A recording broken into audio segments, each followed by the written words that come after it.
এসেছিলেন শূন্য হাতে, ভারাক্রান্ত মনে দায়িত্ব গ্রহণ করেছিলেন সদ্য স্বৈরশাসন মুক্ত এক দেশের। দায়িত্ব গ্রহণের মাত্র কয়েক মাসে অসাধারণ কূটনৈতিক কৌশলের মধ্য দিয়ে যেন ঠাকুরমার ঝুলি খুলে বসেছেন। নিত্য পণ্যের বাজার স্বাভাবিক করতে পাকিস্তান থেকে পণ্য আমদানি করলেন। এবার অবকাঠামো খাতে বিনিয়োগ আর ঋণের জন্য চীন সফরে গেলেন দেশের অন্তর্বর্তী সরকারের প্রধান উপদেষ্টা ডক্টর মোহাম্মদ ইউনূস। কঠিন সব চ্যালেঞ্জ মাথা পেতে নিয়েই অন্তর্বর্তী সরকারের প্রধান উপদেষ্টার দায়িত্ব নিয়েছিলেন ডক্টর মোহাম্মদ ইউনূস। বাংলাদেশের পররাষ্ট্রনীতি পুনঃস্থাপন এর মধ্যে ছিল পাহাড় সম কঠিন। এ সময়টায় চীন যেমন নিজেদের প্রভাব বাড়াতে চাইবে, বাংলাদেশও চীনের বিনিয়োগকে কাজে লাগিয়ে ঋণ নির্ভরতা কমিয়ে আনার সুযোগ খুঁজবে। সেই লক্ষ্যেই সম্পর্ক শক্তিশালী করতে চীনে গেলেন প্রধান উপদেষ্টা ডক্টর মোহাম্মদ ইউনূস। এতে করে চিন্তায় চোখ কপালে উঠেছে প্রতিবেশী দেশ ভারতের।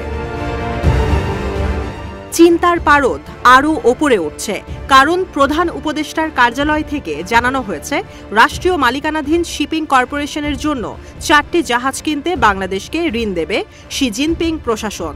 বৃহস্পতিবার প্রধান উপদেষ্টার চীন সফরের সময় হাইনান প্রদেশে চীনের নির্বাহী ভাইস প্রিমিয়ার ডি শুয়েশিয়াংয়ের সঙ্গে এক বৈঠকের পর জানানো হয় এই তথ্য। ডি শুয়েশিয়াং বলেন, বেইজিং 2028 সাল পর্যন্ত বাংলাদেশি পণ্যের জন্য শুল্কমুক্ত ও কোটামুক্ত সুবিধা সম্প্রসারিত করবে।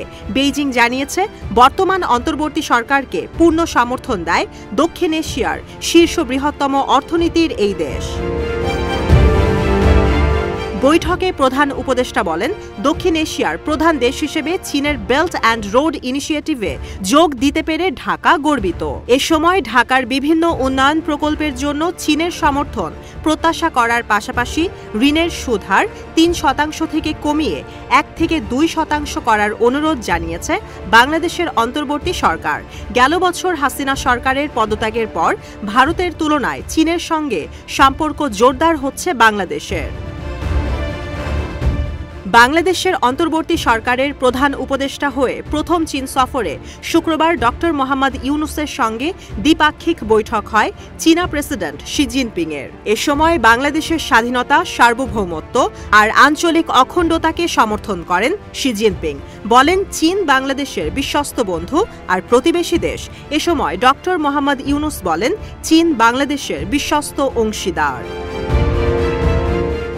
বাংলাদেশের অন্তর্বর্তী সরকারের প্রধান উপদেষ্টা ডক্টর মোহাম্মদ ইউনূস ও চীনের প্রেসিডেন্ট শি জিনপিংয়ের মধ্যে বৈঠকের পর এক যৌথ সংবাদ বিজ্ঞপ্তিতে দুই দেশের ভৌগোলিক অখণ্ডতার প্রতি সমর্থনের কথা উল্লেখ করা হয়।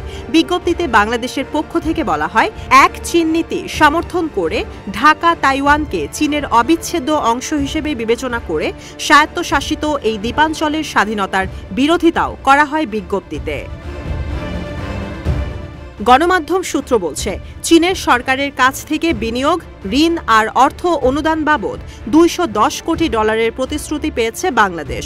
ঢাকায় নিযুক্ত চীনের রাষ্ট্রদূত ইয়াও ওয়েন বলেন, চীনা 30টি কোম্পানি বাংলাদেশের এক্সক্লুসিভ চায়না ইন্ডাস্ট্রিয়াল ইকোনমিক জোনে $100 কোটি বিনিয়োগের প্রতিশ্রুতি দিয়েছে। এছাড়াও মোংলা বন্দর আধুনিকায়নের জন্য প্রায় $40 কোটি ঋণ দেবে বেইজিং।